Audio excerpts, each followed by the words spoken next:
and welcome back to Miss Techie's Corner. Today I'm going to be demonstrating how to create a branching form. Now, how may this be used in the classroom? Now, as teachers, we know how important it is to give immediate feedback to students, and we also value opportunities where we are confident that our students are indeed ready for the next lesson or the next skill, the next content area. So when we administer different assessments, it's a good way to give students an opportunity to receive any kind of enrichment that they need in order to move on to the next question or the next lesson.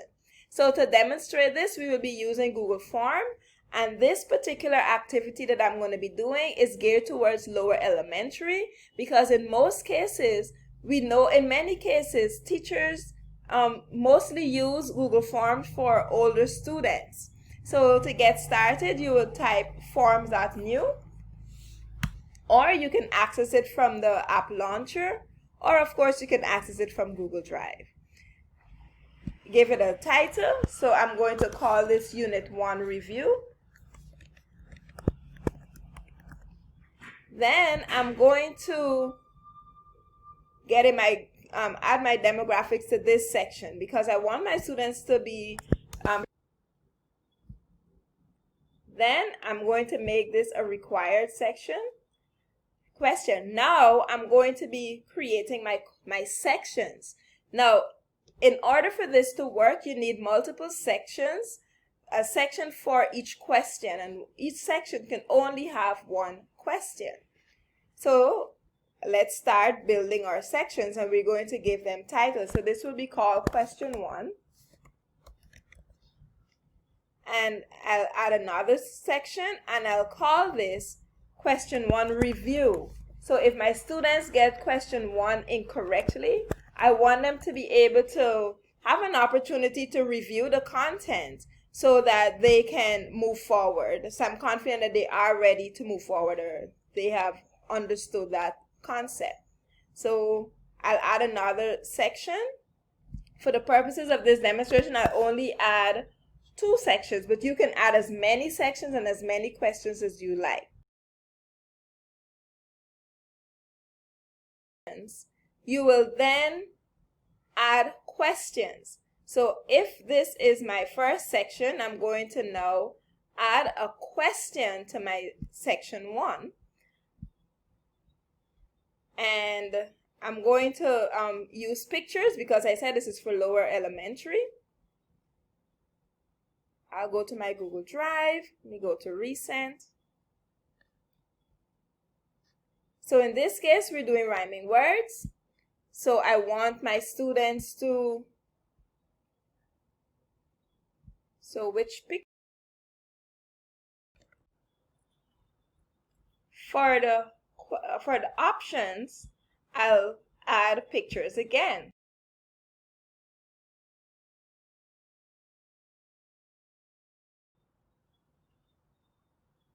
Now, I'll go ahead and I'm going to shuffle the order. So the students is going to shuffle the order based on when the students load the question. Then I'm going to click on the ellipsis again, and I'll click on Go to Section based on answers. So this is the correct response. So if the students answer correctly, I want them to move on to question 2. Okay, so you'll see question 2 here. And if they get this incorrectly, I want them to go to question 1, review. And I'll make that a requirement. For question 1 review, I want to add a question again. And this time, I'm going to add a video.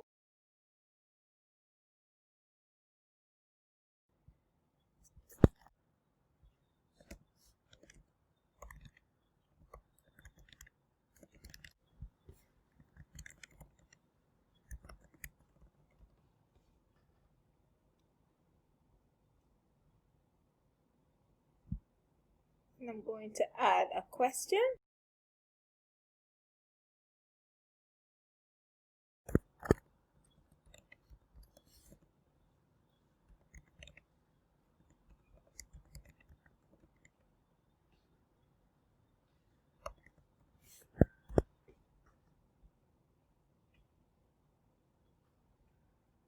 And again, for my options, I'm going to add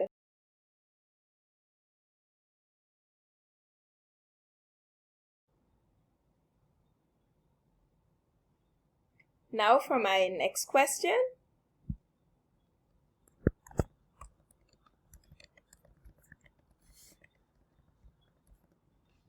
Okay, and I'm going to add a question. I'll add a picture again.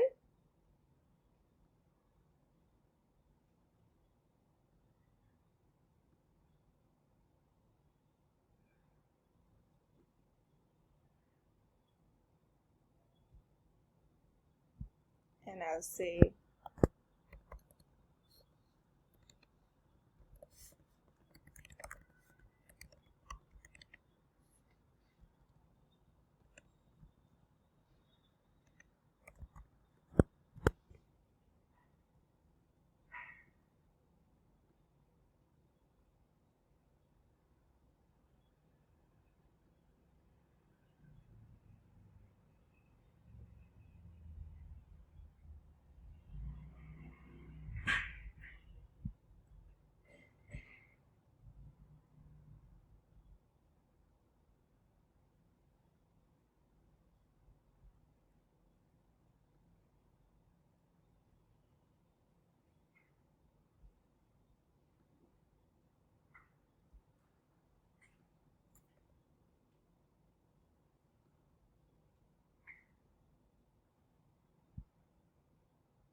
and again, I want to make this a required question, and I want to have students go to section based on responses.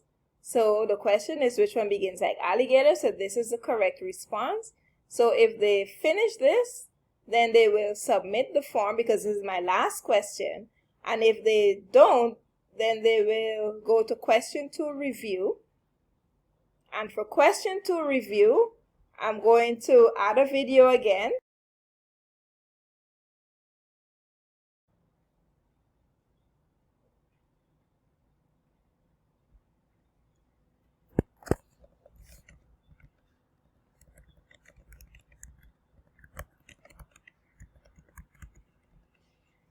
Then I'll add my question.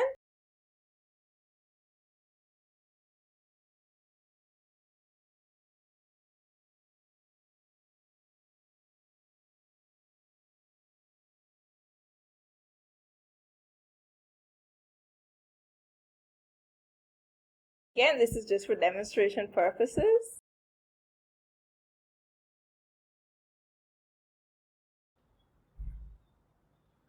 I'll also make this one required. And I'll just have them submit form. So let's just preview what this looks like. So I'll click on the eyeball. And of course, you'll see I'll have to enter my name. Then I go next. I have my picture here once I click on my response. So I'll click on this one. I go next.